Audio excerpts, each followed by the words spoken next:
Gumagana ba yung keyboard mo? Oo naman. Bakit? So, pwede palang hinaan.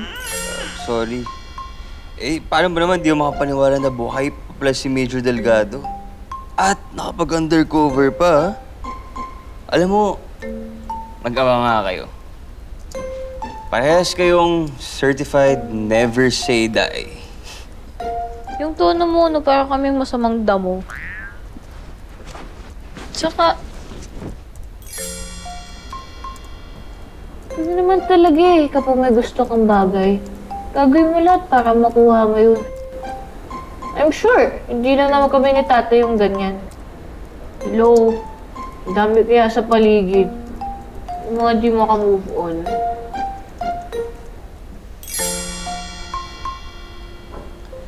Teka, si Zoe ba to? Dahil ba she kissed me out of nowhere?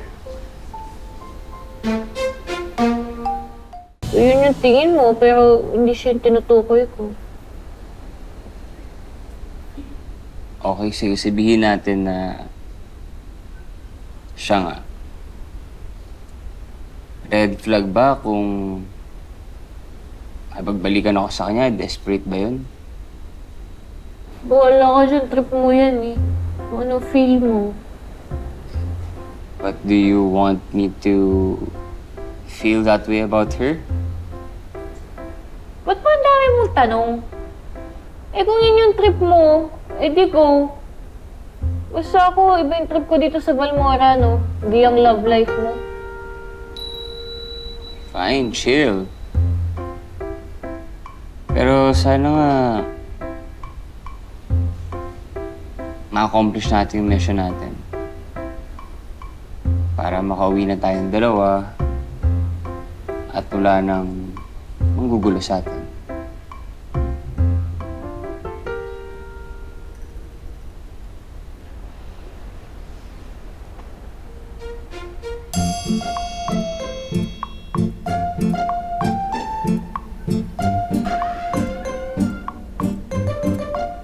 Ay! Ay! Ay! Ay! Ay! Ay, di ba may usapan tayo? Ako mauna sa CR. Ano nga? Umalis ka nga dyan. Ang tagal mo eh. Ang hirap mo talaga kausap Teka lang, sandali lang ako dito. Ikaw nga nakaigano, di ka nga nakatingin sa akin. Gusto mo kasi pabor sa'yo lahat